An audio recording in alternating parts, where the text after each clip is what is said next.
Welcome to Vedhikai. Navaratri ஆரம்பித்தாச்சு. இன்றைக்கி முதல் நாள். அம்பாளோட அனுகிரகம் அத்தனை பேருக்கும் பரிபூர்ணமாக கிடைக்கணும்னு வேண்டிக்கிறேன். அம்பாள்னாலே காமாட்சி. காமாட்சி பேசாதவாளையும் வாய் ஊமையும் பேச வச்சுருக்கா. காளி அப்படி தான். காளிதாசனுக்கு அருள் பண்ணி காளியும் அது மாதிரி பண்ணியிருக்கா. நாம் இன்றைக்கி பார்க்க போகிறது மூகரை பற்றி பார்க்க போகிறோம். சரியா?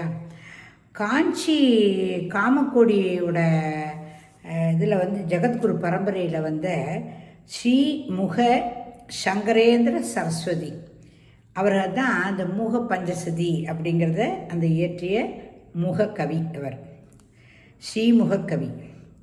ரிக்வேதம் ஓதுகிற குடும்பத்தில் பிறந்தார். ஆனால் அவர் ஊர் பேர் தெரியல, யார் என்னன்னு தெரியல. பாவம், அறிமுகமே இல்லை. பிறவியே ஊமை, காது கேட்காது. ஆனால் அதோடைய ஜாடையை காட்டியே உலகோடு ஒட்டி வாழ்ந்திருக்கார் அவர். ஒட்டார் வரவெல்லாம் இகழ்ச்சி. காது குருடு செவிடுன்னா கேலி தானே பண்ணுவா, அது மாதிரி பண்ணியிருக்கா பாவம் அவரை. ஆனால் ஆலய சூழ்நிலையே தேவியே பார்த்துட்டே பவனி வந்திருக்கார். எப்போ பார்த்தாலும் தேவியை நினச்சிட்டே, எப்போ பாரு அந்த தேவியை சுற்றி சுற்றி வனம் வந்திருக்கார். அந்த தேவியின் விக்கிரக அழகில் அப்படியே ஆஹா அப்படின்னு சொல்லிட்டு மனசை லயிக்க விட்டவர் ஒரு நாளைக்கு அம்மா அப்படின்னு கூப்பிடணும்னு நினைக்கிறார். ஆனால் அவரால் முடியல, பேச முடியல, வாய் இல்லை இல்லையா. அதனால் அப்படியே அலறார், கதறார், பேச முடியலன்னு மனசில். உடனே அம்பாள் என்ன பண்ணுறான்னா, கன்னியா பொண்ணாக தோன்றி அவளோட வாயிலேருந்து எடுத்து தாம்பூலத்தை எடுத்து அப்படியே உமிழறா அவளோட வாயில்.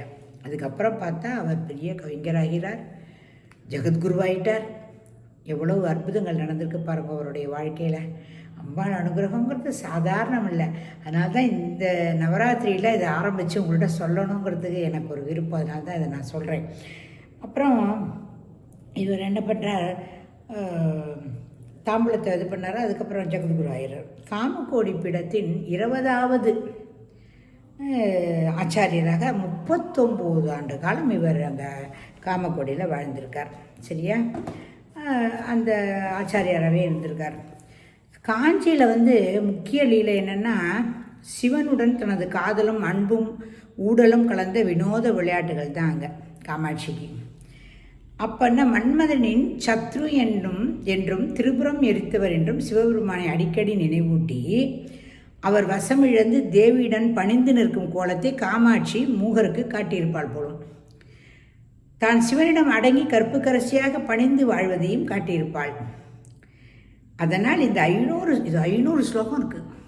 ஆனால் நவராத்திரியில் 500 ஸ்லோகம் படிக்க முடியுமா? இதில் ஒரு 100ஆவது படிக்கலான்னு ஒரு ஆசை எனக்கு, வேறு ஒன்றும் இல்லை. இந்த 500 ஸ்லோகங்களும் பெரும்பாலும் மன்மதனிடம் தேவி காட்டிய பரிவு விளக்கப்பெறுகிறது. காமாட்சி தாயே என்று அவர் 300 ஸ்லோகங்களை விழித்து தேவியுடன் தன் உள்ளக்கிடக்கையும் தெரிவித்துக் கொள்கிறார். காஞ்சி நகரும் கம்பை நதிக்கரையும் தேவியின் மனதிற்கு மிகவும் பிடித்த இடம் என்பதை பெரும்பாலான ஸ்லோகங்கள் விளக்குகின்றன.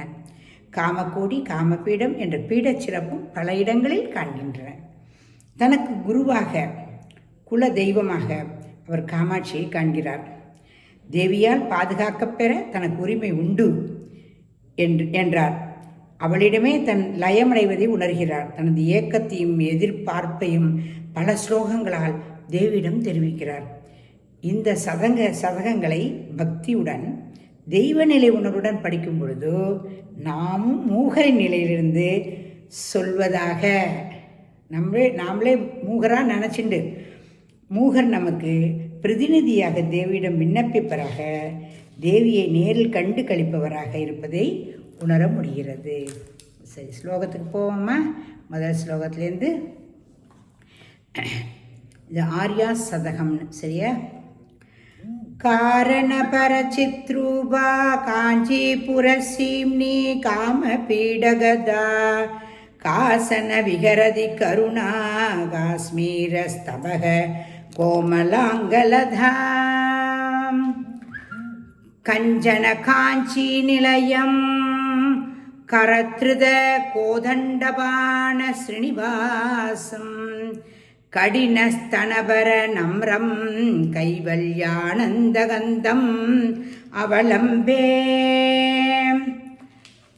சிந்திதபல பரிபோஷண சிந்தாமணிரேவ காஞ்சி நிலாயமே சிரதர சுசரித சுலபா சித்தம் சிசிரயது சித்சுதாதாரா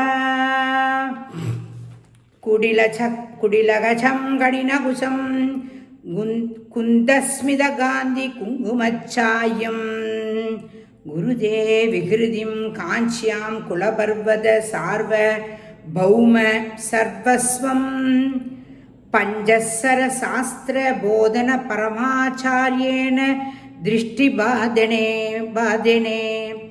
காஞ்சி சீம்னி குமாரி காசன மோகயதி காமஜேதாரம் பரயா காஞ்சிபுரயா பர்வத பர்யாய பீனகுசப்ரயா பரதந்திரா வயமணயா பங்கஜ சப்ரம்மச்சாரி லோச்சனயா ஐஸ்வர்யம் இந்துமௌலேः ஐகாத்மிய பிரகிருதி காஞ்சிமத்யகதம் ஐந்தவஹிசோர சேகரம் ஐதம்பர்யம் சாகஸ்தி நிகமானாம் ஸ்ருதகம்பா சீமானம் சிதிரித பரமசிவ தைரிய மகிமானம் கலையே பாடலிமானம் கஞ்சன கஞ்சுகித புவன பூமானம் ஆத்ருத காஞ்சி நிலையாம் ஆத்யம் ஆரூட யவ்வனோடோபாம் ஆகமவதம்ச கலிகாம் ஆனந்தாத்வை தகந்தலீம் வந்தே துங்காபிராமகுசபர சிங்காரிதம் ஆஸ்ரயாமி காஞ்சிகதம் கங்காதர பரதந்திரம் சிங்காராத் வைததந்திர சித்தாந்தம். தாயே ஜெகன்மாதா காமாட்சி உலகம் முழுக்க க்ஷேமா வைமா. ஒரு 10 ஸ்லோகம் இன்றைக்கி நம்ம படிச்சிருக்கோம். நீங்கள் கேட்டாலே அது உங்களுக்கு புண்ணியந்தான்.